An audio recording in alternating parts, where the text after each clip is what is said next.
আমি মুর্শিদাবাদে জলসা করতে এসেছি, আর আপনারা আমাকে 5-6 জন ভাই যদি আমাকে এখানে স্টেডে মেরে দেন, না হলে রাস্তাতে ইট চালিয়ে যদি মেরে দেন, আর আমি যদি মরে যাই আপনারাকে ছাড়বে? আমার বাপ মা এসে আগে আপনাদেরকে গ্রামবাসী আগে থানাতে ভরবে, থানাতে। হ্যাঁ কি না? সত্যি ভাবিয়েন না যে হ্যাঁ থানাতে ভরবে, ভাবিয়েন। এটা উদাহরণ। অবশ্যই থানাতে ভরবে। কেন বেটা? আমার বেটা বক্তা আজমির হোসেন জলসা করতে এসে তোমরা মেরেছো, মেরে ফেলে দিয়েছো। তোমাদেরকে রাখবো না কেন? যে মায়ের দিল মানবে না, মানবে না, বাবার দিল মানবে না। আল্লাহ যার মেয়ের আমি জান কবজ করবো, সে তো আমাকে বকাবকি গালাগালি করবে, মন্দ বলবে, খারাপ বলবে। সেই সময় আমার আল্লাহ বলল, শোনো আজরাইল শোনো গো, আমি আল্লাহ যা জানি তুমি তা জানো। জোরে বল, আমি যা জানি তুমি তা জানো। ও আজরাইল শুনে না, আমি ওটা বলার তাদেরকে চ্যালেঞ্জ দেব না। বললা আল্লাহ কেমন করে চ্যালেঞ্জ দেবে না? আমার আল্লাহ তাআলা সেই সময় বলতে লেগে গেলেন, আব্বা শোনো, আমার আল্লাহ বলল শোনো, আমি মানুষকে কাউকে রোগ দিয়ে মারবো, কাউকে জ্বর দিয়ে মারবো, কাউকে কাশি দিয়ে মারবো গো, কাউকে নদীতে ডুবিয়ে মারবো, কাউকে অ্যাক্সিডেন্টে মারবো, কাউকে আমি একটা পাথর চালিয়ে মেরে দেবো, এবং কি কাউকে আমি রাস্তাতে 4 চাকা গাড়ি চালিয়ে আমি আল্লাহ মেরে দেব। আগা জিবরাইল জান কবজ করা হলো তোমার দায়িত্ব। আর রোগ যত যা বালা মুসিবত আছে, আমি আল্লাহ সেটা তাদেরকে দিয়ে মারাবো। আল্লাহ যা জানি তোমরা জানো না। আমি কিসের জন্য মানুষ সৃষ্টি করতে চাই? সেই সময় ফারিস্তারা বলেছিল, আল্লাহ গো আপনি মানুষ সৃষ্টি করবে, বাপ বেটাকে চিনবে না, মারামারি করবে, ছেলে বাপকে চিনবে না, মেয়ে মাকে চিনবে না, স্ত্রী স্বামীকে চিনবে না, স্বামী স্ত্রীকে চিনবে না, ভাই ভাইকে চিনবে না, বোন ভাইকে চিনবে না। তারা মারামারি করবে, হাসুয়া দিয়ে বাবাকে কেটে দেবে, সে যেন তলোয়ারি দিয়ে বাবাকে কেটে দেবে। আমার আল্লাহ তাআলা বলে, আমি যা জানি তোমরা আমার মতো কেউ জানো না।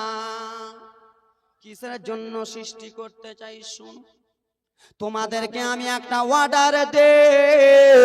কি এমন অর্ডার দিবেন? আল্লাহ বলো, যাও যাও যাও যাও, তোমরা দুনিয়ার বুকে চলে যাও। আব্বা নতুন জীবনী বলতেছি, বাবারে কালকের ঘটনা আজকে জীবনী বলতেছি।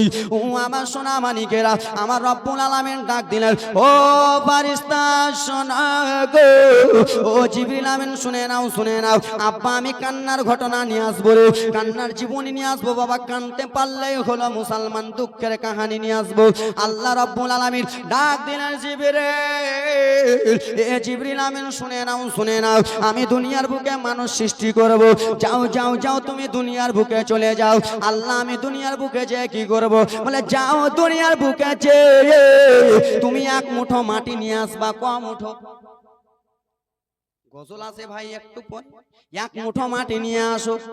আল্লাহ রাব্বুল আলামিনের কথা শুনিয়া বাবা জিবরিল আমিন সা করে চলে গেলেন জমিনে। জমিনে যাইয়া আব্বা দাদুরা মায়েরা বিটিরা রে, জমিনে যাইয়া হযরত জিবরিল আমিন যেমনই মাটিতে বাবা নোচ মারতে যাবে, মাটি তুলতে যাবে, সেই সময় মাটি কান্না করতে লাগলেন, জিবরিল তুমি কিসের জন্য এসেছো বলো বলো গো। বলে আমার আল্লাহ তাআলা আনতে বলেছে মাটি, এই মাটি থেকে নাকি মানুষ সৃষ্টি করা হবে, এই মাটি থেকে নাকি আদম সৃষ্টি করা হবে। সেই সময় মাটি কেঁদে কেঁদে বলেছিল, জিবরিল গো আমি তোমার হাতে ধরি, আমি তোমাকে কাগতি মিনতি করি, জিবরিল তুমি মাটি নিয়ে যেও না। বলে কেন গো? বলে এই জন্য মাটি নিয়ে যেও না, এই মাটি থেকে মানুষ তৈরি করা হবে, আর সেই মানুষেরা দুনিয়ার বুকে এসে মারামারি করবে, ঝগড়া করবে, ফাসাদ করবে, ছেলে মাকে চিনবে না, বাবা মাকে চিনবে না। ও সোনা জিবরিল, সেই লোকগুলো যখন মরে যাবে তখন আমার ভিতরে তারাকে পুরে দেবে, আমার ভিতরে তখন ভরে দেবে। আমি মাটি সইতে পারবো না, জিবরিল তুমি চলে যাও, চলে যাও, মাটি নিয়ে যেও না। আল্লাহ গো, ও আমার বাবারা রে, মাটির কান্না যদি দেখতেন বাবা সইতে পারতেন না রে, এত মাটি কান্না করে। হযরত জিবরিল আমিন মাটির কান্না দেখে বাবা আগা চলে গেলেন রব্বুল আলামিনের কাছে। আল্লাহ কি হয়েছে বলো জিবরিল? আল্লাহ গো আমি মাটি আনতে গিয়েছিলাম, মাটি এত বছর নয় না কান্দে আল্লাহ, মাটির কান্না দেখে আমি সইতে পারলাম না, তাই জন্য আমি জিবরিল খালি হাতে চলে এলাম। আমার আল্লাহ বলো তুমি খালি হাতে এলা, তাহলে তোমার দ্বারাই হলো না। আমার রব্বুল আলামিন হযরতে মিকাইল আলাইহিস সালামকে পাঠালেন, ও মিকাইল যাও যাও যাও যাও চলে যাও, দুনিয়ার বুকে যে তুমি মাটি এক মুঠো নিয়ে এসো, সেই মাটি নিয়ে এসে আমি আদম তৈরি করব। আদম আদম আমাদেরকে বাবা শুনে নাও, জীবনী শুনতেছেন বাবা শুনে নাও। আল্লাহ ঠিক আছে, আপনি যখন আমাকে আদেশ দিলেন আপনার আদেশ আমি পালন করব। হযরতে মিকাইল আলাইহিস সালাম বাবা চলে এলে রকেটের গতিতে বাবা রে, আবার সা করে জমিনে নেমে গেল রে। আর জমিনে নেমে যে বাবা মাটির সঙ্গে কথা বলে, ও মাটি আমি তোমাকে নিয়ে যাব। যেমনই বাবা মাটিতে হাতটা দিতে যাবে রে, মাটি তখন হাউমাউ হাউমাউ হাউমাউ করে কান্না করতে লাগলেন। ও মিকাইল শোনো গো, জিবরিল আমিন এসেছে, জিবরিলকে আমি পাঠিয়ে দিলাম। ও মিকাইল আমি তোমার কাছে হাত জোড় করি, কাগতি মিনতি করি, আমি মাটি তুমি নিয়ে যেও না, আমি তাদের জামাল সইতে পারবো না, আমি তাদের কষ্ট সহ্য করতে পারবো না, তারা দুনিয়ার বুকে মারামারি করবে। ওগো মিকাইল চলে যাও, ও আমার সোনা মানিকেরা রে। হযরতে মিকাইল আলাইহিস সালাম মাটির এত অজন্যয় কান্না দেখে, মাটি এত কান্না করে বাবা রে। হযরতে বিরাদার মুসলমান মিকাইল আলাইহিস সালাম সহ্য করতে পারলেন না, মিকাইল আলাইহিস সালাম চলে গেলেন আল্লাহর কাছে।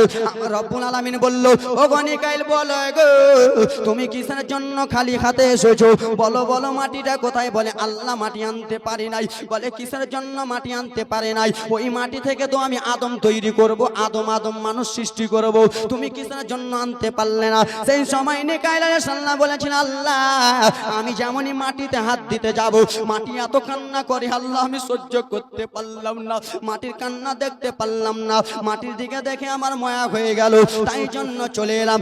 আব্বারা রে, আমার সোনা মানিকেরা রে, আমার বক্তব্য বাবা এরকম ঝাড়া নয়, জীবনী বক্তব্য, কিন্তু এটা জীবনী এরকম হবে না বাবা, ঝাড়া হবে, তাই জন্য এরকম নিয়ে যাচ্ছি।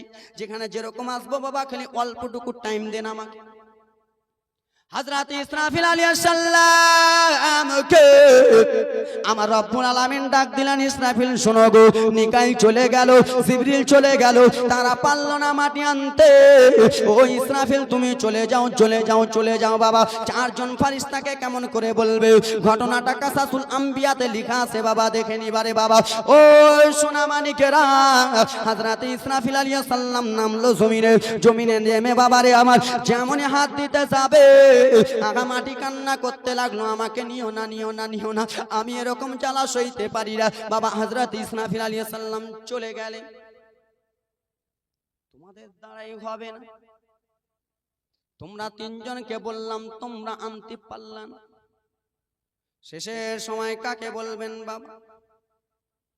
ডাক দিলেন, আজরাইল শোনো গো, যে আজরাইল ফেরেশতা আমার আপনার জান কবজ করে, সে মেয়ে চিনবে না, যার মেয়ে একটা আছে দেখবে না, কার ছেলে একটা আছে দেখবে না, কে বাবা হারা সন্তান আছে দেখবে না, কে মন্ত্রী আছে দেখবে না, কে মুলবি আছে দেখবে না, কে মাস্টার আছে দেখবে না, কে হাজি গাজি নামাজি আছে দেখবে না রে, কে বিরাদার মুসলমান বাংলা পড়া আছে দেখবে না। আজ রাতে আজরাইল সবাইকে বাবা জান কবজ করে নিয়ে চলে যাবে। আমার রব্বুল আলামিন ডাক দিলেন, ও আজরাইল শোনো গো, একটু আমার কাছে এসো। হযরতে আজরাইল আলাইহিস সালাম এলেন, আসার পরে বলতে লাগলেন, আল্লাহ কি বলতেছেন? বলে তিনজনকে মাটি আনার আদেশ দিলাম, তিনজন মাটি আনতে পারলো না, তুমি যাও যাও যাও যাও মাটি আনতে চলে যাও। ও আমার সোনা মানিকেরা রে, সেই ফেরেশতা নেমে গেল। হযরতে আজরাইল নামে যাইয়া মাটিতে যেমনই হাত দিতে যাবে বাবা, মাটি কাউমাও কাউমাও করে কান্দে, আমাকে নিও না নিও না আজরাইল গো, তিনজনকে আমি ঘুরিয়ে পাঠালে, আমি কাগতি মিনতি করি, আমাকে নিও না নিও না। সেই সময় বাবা হযরতে আজরাইল মাটির কথা শুনলো না, মাটির কান্না দেখলো না, মাটি এত অজন্যয় না কান্দে রে, সেই মাটির কান্না দেখলো না বাবা। মাটি এক মুষ্ঠ নিয়ে আগে চলে গেল, রব্বুল আলামিনকে বলতে লাগলেন, আল্লাহ কি হয়েছে বলো? আল্লাহ গো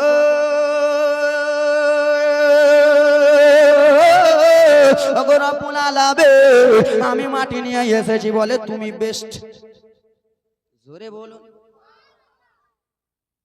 তাড়াতাড়ি বলো, তুমি বেস্ট।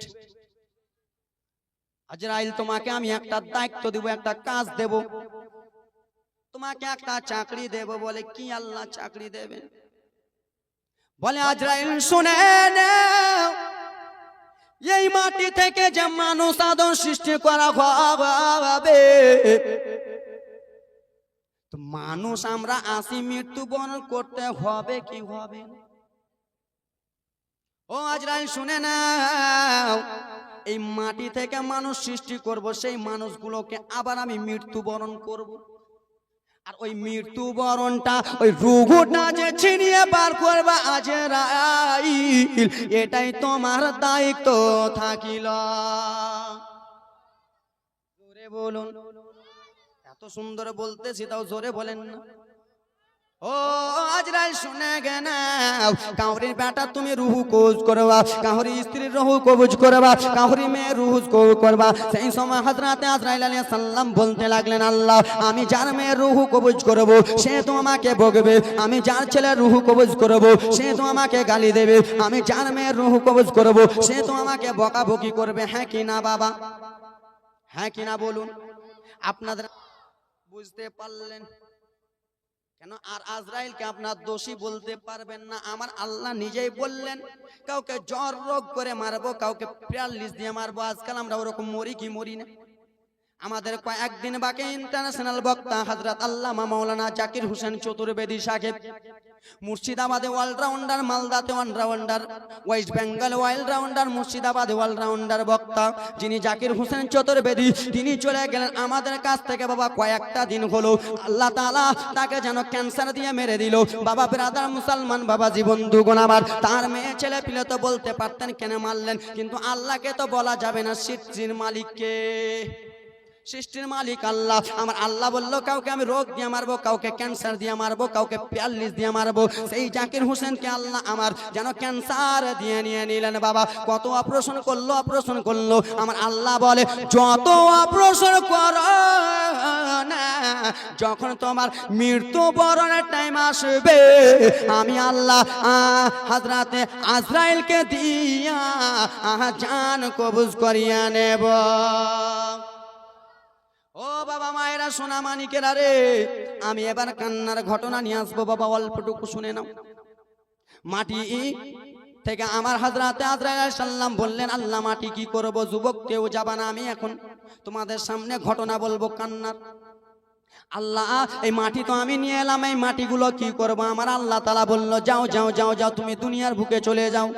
আল্লাহ আমি দুনিয়ার বুকে যাব তো যাব কোথায়? বলে তুমি দুনিয়ার বুকে যাও, মুখ জায়গাতে মাটি রেখে দিবা। ওরে আমার বাবা সোনা মানিকেরা রে, মুর্শিদাবাদ জেলা বড় কি বড় নয়? হ্যাঁ কি না? মুর্শিদাবাদ জেলা বড়। তো মুর্শিদাবাদে জালসা হচ্ছে, যাও তো কেমন করে বুঝতে পারবো কোন গ্রামে হচ্ছে? মুর্শিদাবাদ জেলা তো বাবা ছোট্ট নয়, বহরমপুর ভগবান গোলা সব কিছু আছে। আল্লাহ কোন গ্রামে আছে? আজমির আছে তো আছে। তো বলা রে ও আমার সোনা মানিকেরা রে, এখন দিয়ে দেবে, বলে দেবে, একবারে নির্দিষ্ট করে দিবে।